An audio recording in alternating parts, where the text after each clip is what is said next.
नमस्कार विद्यार्थियों, जय हिंद, वंदे मातरम। कैसे हैं आप सब लोग? हम उम्मीद करते हैं कि आप सभी बहुत ही बेहतर होंगे। दीपक लक्ष्य अब यूट्यूब चैनल की ऑनलाइन क्लासेज में सभी का हार्दिक स्वागत अभिनंदन है। आपके बीच में हम पुनः से लेकर के उपस्थित हो चुके हैं हिंदी साहित्य इतिहास के महत्वपूर्ण प्रश्नों की श्रृंखला को, जो आपकी आने वाली UP TGT, PGT, LTGIC, KVS, NBS, DSSSB, UPHSC व भारतवर्ष की सभी प्रतियोगी परीक्षाओं में महत्वपूर्ण साबित होंगे। तो आप सभी एक बार सेशन को लाइक, कमेंट कर शेयर कर दीजिए और हमारे चैनल के ऊपर यदि आप पहली बार आए हैं तो सब्सक्राइब करिए, बेल आइकन दबाइए, जिससे आपको भी आने वाली महत्वपूर्ण कक्षाओं का नोटिफिकेशन मिलता रहेगा। तो चलिए हम लोग शुरुआत करेंगे बगैर किसी इंतज़ार के आज के बेहद ही महत्वपूर्ण पहले प्रश्न के साथ में। जगपति की बीमारी और बेरोजगारी से उपजी आर्थिक मजबूरियों से त्रस्त चंदा की कहानी है।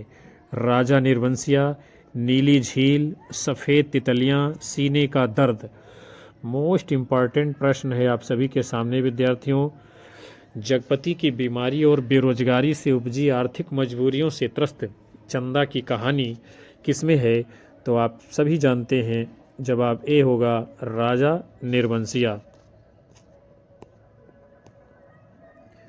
कमलेश्वर जी के द्वारा रचित कहानी है राजा निर्वंशिया। किसकी है? कमलेश्वर जी की, जिसमें जगपति की बीमारी, बेरोजगारी से उपजी आर्थिक मजबूरियों से त्रस्त पत्नी चंदा की कहानी है।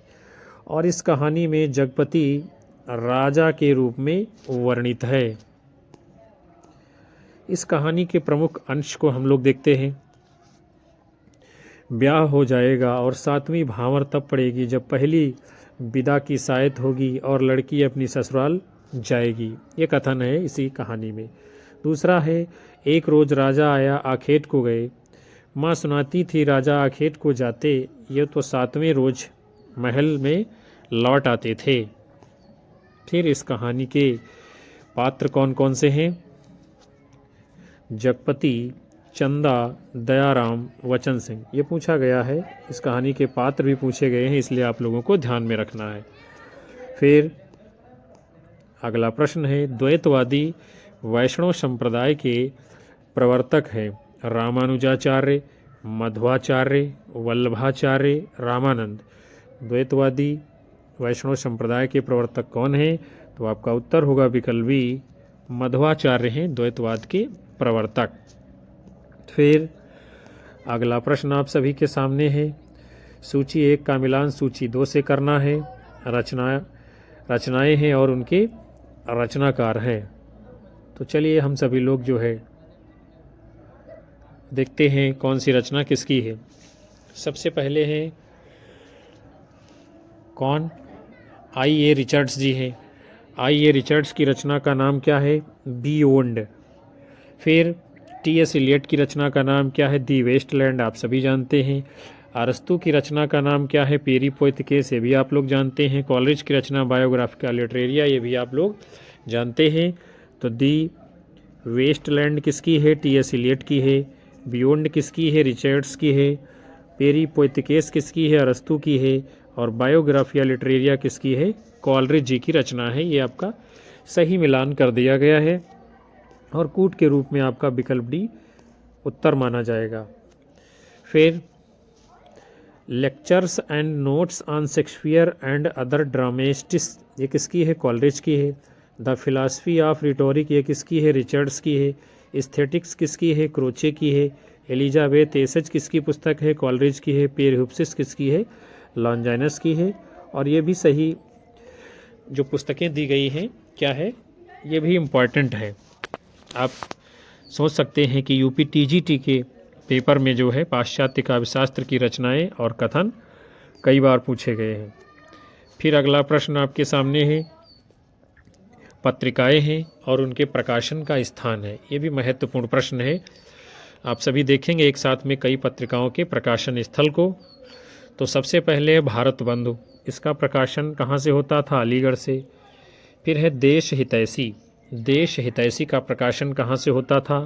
अजमेर से। शुभ चिंतक का प्रकाशन कहाँ से होता था? जबलपुर से। और भारतेंदु का प्रकाशन कहाँ से होता था? वृंदावन से।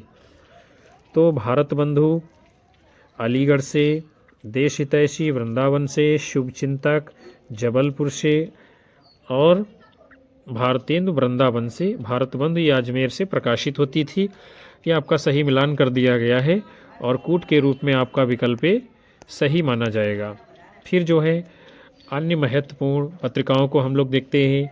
ब्राह्मण कानपुर से प्रकाशित है, धर्म दिवाकर ये कलकत्ता से प्रकाशित है, देश हितैषी अजमेर से प्रकाशित है, आनंद कादम्बिनी मिर्ज़ापुर से प्रकाशित है, सदादर्श दिल्ली से प्रकाशित है और हिंदी प्रदीप प्रयागराज से प्रकाशित है।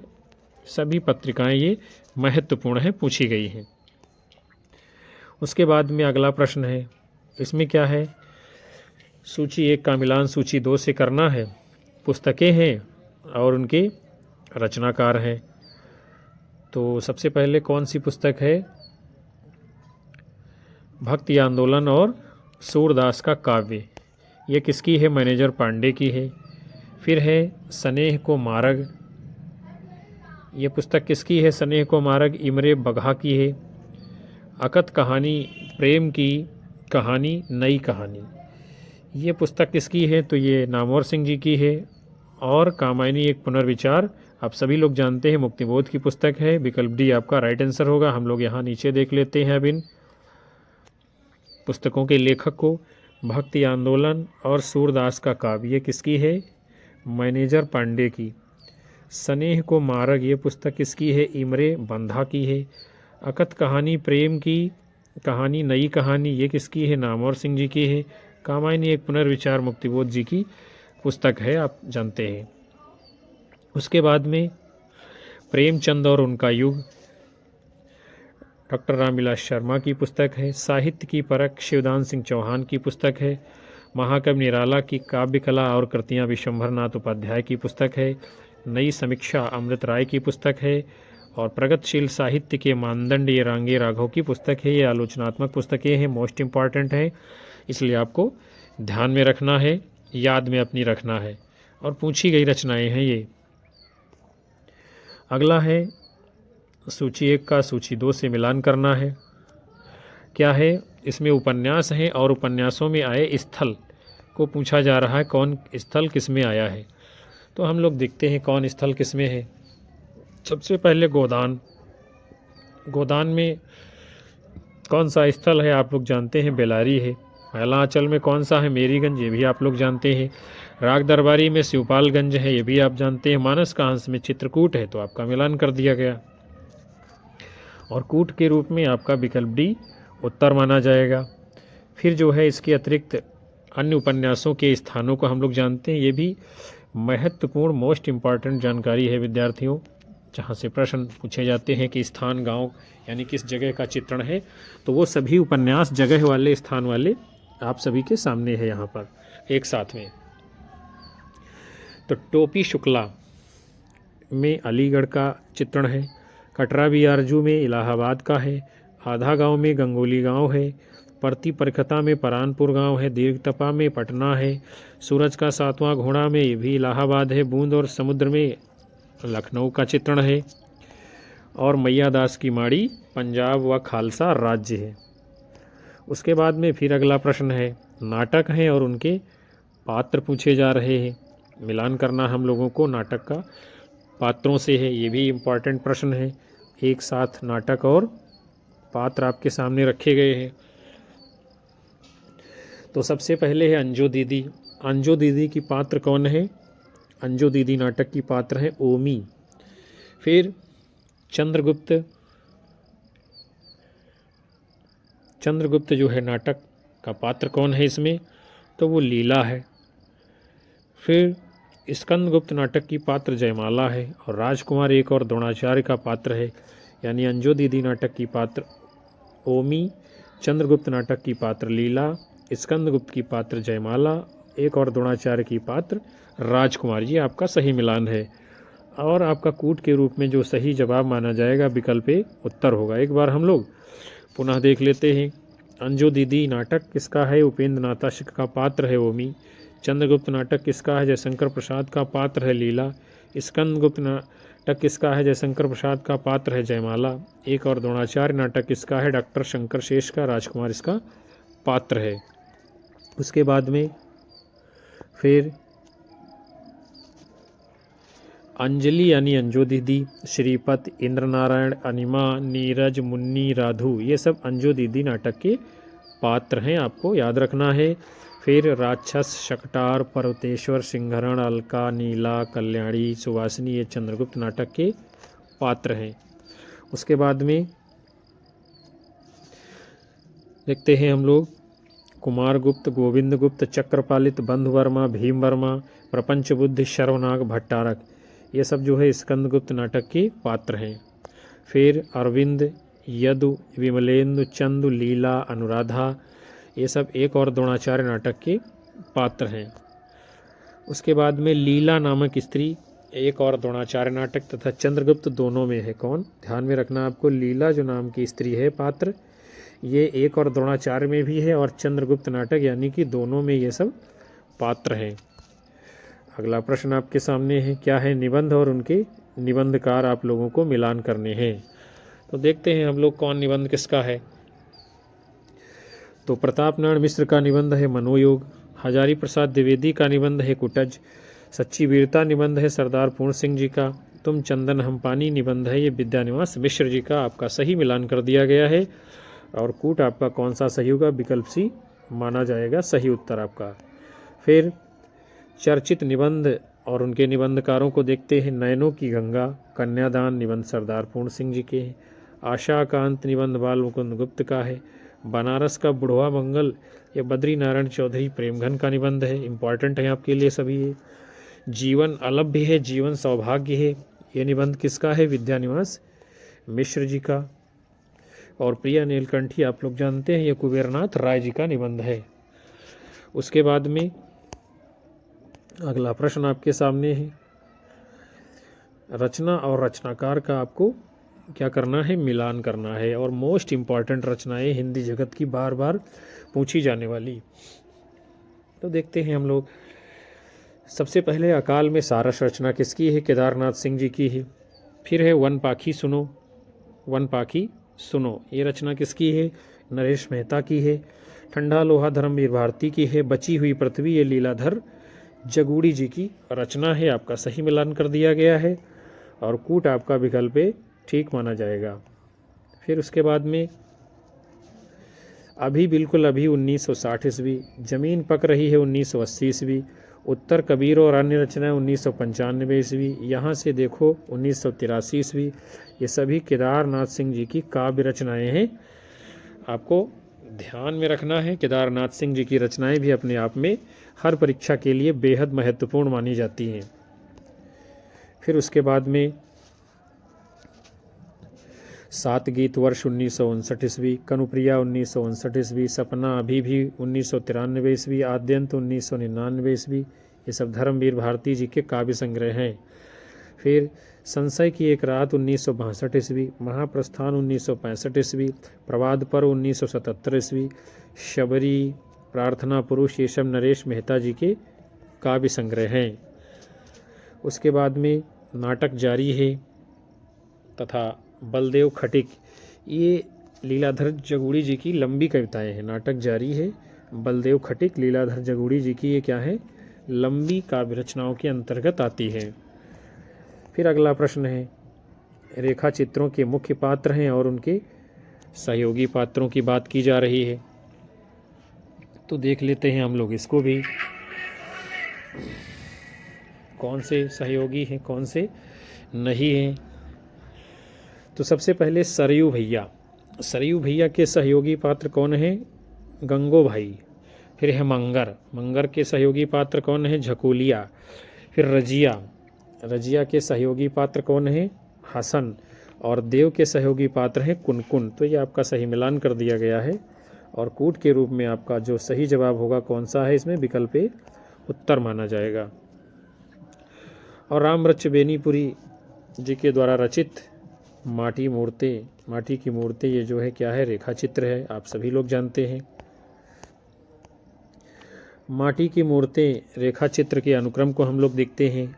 रजिया, बलदेव सिंह, सरजू भैया, मंगर, रूपा कियाजी, देव, बाल गोविंद, भगत, भौजी, परमेश्वर, बैजू मामा, फिर है सुभान खां और बुधिया। फिर अगला प्रश्न है, प्रकाशन वर्ष के अनुसार जो है उपन्यासों के क्रम को निर्धारित करना है, बताना है कौन सा पहले आएगा कौन सा बाद में आएगा। तो हम लोग देखते हैं, आपके सामने है विकल्प सभी, आपको बताना है कौन सा क्रम इनमें सही होगा। तो इसमें सबसे पहले कौन सा आएगा, चित्रलेखा अर्थात बी। उसके बाद में कौन आएगा, टेढ़े मेढ़े रास्ते यानी सी। फिर कौन सा आएगा, भूले बिसरे चित्र यानी ए। उसके बाद में कौन सा आएगा, सामर्थ्य और सीमा यानी कि ई। और फिर आएगा सबई नचावत राम गोसाई यानी कि डी। तो बी सी ए ई डी आपका क्रम होगा और सही जवाब है विकल्प डी में बी सी ए ई डी, यही आपका उत्तर है। अब हम लोग देखते हैं इनके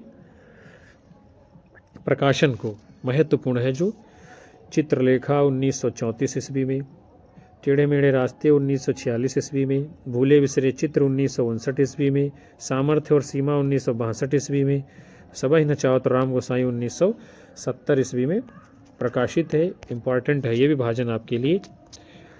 अगला है भगवती चरण वर्मा जी के उपन्यासों को हम लोग देख लेते हैं यहीं पे।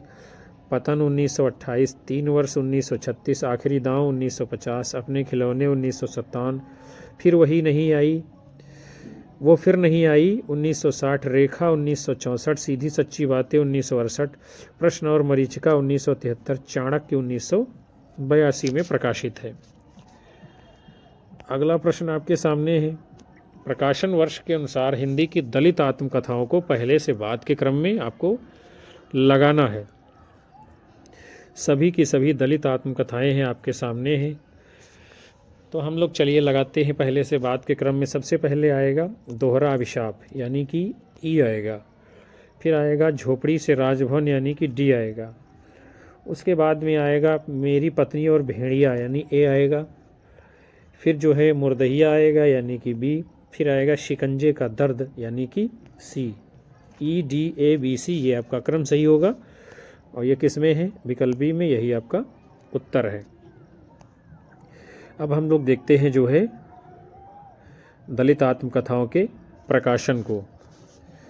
दोहरा अभिशाप 1999 ईस्वी में प्रकाशित है ये। कौशल्या बैसंती की ये जो है रचना है, किसकी है, दोहरा अभिशाप कौशल्या बैसंती की। फिर झोपड़ी से राजभवन 2002 में प्रकाशित, माता प्रसाद की है। पत्नी और भेड़िए 2009 में प्रकाशित, डॉक्टर धर्मवीर की है। मुर्दहिया 2010 में प्रकाशित, तुलसी राम की है। शिकंजे का दर्द 2011 में प्रकाशित, सुशीला टाक भौरे की रचना है, यानी दलित आत्मकथा है। फिर दलित आत्मकथाएं हम लोग एक साथ में देख लेते हैं जो हिंदी जगत की महत्वपूर्ण है। अपने अपने पिंजरे 1995 मोहनदास नैमिषराय। जूठन 1997 ओम प्रकाश वाल्मीकि। चमारका 1998 शिवराज सिंह बेचैन। जात या रक्षण 2000 ईस्वी कैलाश नाथ। संतप्त 2006 सूरजपाल चौहान। नागफनी 2007 रूपनारायण सोनकर। ये सभी दलित आत्मकथाएं हैं, इम्पॉर्टेंट हैं आपके लिए। दलित रचना भी आत्मकथा जरूर पूछी जाती है एग्जाम में, इसलिए आप सभी लोगों को ध्यान में रखना है। आगे बढ़ेंगे। फिर अगला प्रश्न आपके सामने है, क्या है, उपन्यासों को प्रकाशन वर्ष के अनुसार जो है आपको लगाना है। तो चलिए हम लोग लगाते हैं, इसको देखते हैं। उपन्यास आपके सामने हैं। सबसे पहले कौन आएगा, तो आप लोग जानते हैं गोदान आएगा, विकल्प सी। फिर आपका बाणभट्ट की आत्मकथा आएगा यानी कि ए। फिर जो है राग दरबारी आएगा अर्थात डी। उसके बाद में आपका तमस आएगा यानी कि ई आ जाएगा। और फिर आएगा जिंदगी नामा यानी कि बी। तो सी ए डी ई बी आपका क्रम हुआ और ये किस में है, आपका विकल्प बी में, यही आपका उत्तर माना जाएगा। अब हम लोग देखते हैं इन रचनाओं के प्रकाशन को और लेखक को। गोदान 1936 ईस्वी मुंशी प्रेमचंद का उपन्यास है। बाणभट्ट की आत्मकथा 1946 ईस्वी हजारी प्रसाद द्विवेदी का उपन्यास है। राग दरबारी 1968 ईस्वी श्रीलाल शुक्ल का है। तमस 1973 ईस्वी भीष्म शाहनी का है उपन्यास। जिंदगी नामा 1979 ईस्वी कृष्णा सोप्ती जी का उपन्यास है। ये सभी मोस्ट इम्पॉर्टेंट बार बार पूछे जाने वाले उपन्यास हैं और आपको ध्यान में रखना है। फिर है प्रमुख चर्चित उपन्यास देखते हैं हम लोग। जीने के लिए 1940 ईस्वी राहुल सांकृत्यायन का है। कड़ियाँ 1970 ईस्वी भीष्म शाहनी का है। बांधो ना नाव इष्ठा 1974 ईस्वी उपेंद्र नाथाश का है। उसके बाद में नाचो बहुत गोपाल 1978 ईस्वी अमृतलाल नागर का है। ढाई घर 1991 ईस्वी गिरिराज किशोर का है। समय सरगम 2000 ईस्वी कृष्णा सोप्ती जी का उपन्यास है। आगे बढ़ते हम सभी लोग। अगला प्रश्न आपके सामने है। आकाशदीप कहानी की घटनाओं को पहले से बाद के क्रम में लगाना है। सभी घटनाएं आपके सामने हैं, आपको बताना है कौन सी घटना किस क्रम से आएगी। तो सबसे पहले कौन सी घटना आएगी? बंदी द्वारा पोत से संबंध रज्जु का काटना, अर्थात ई आएगा।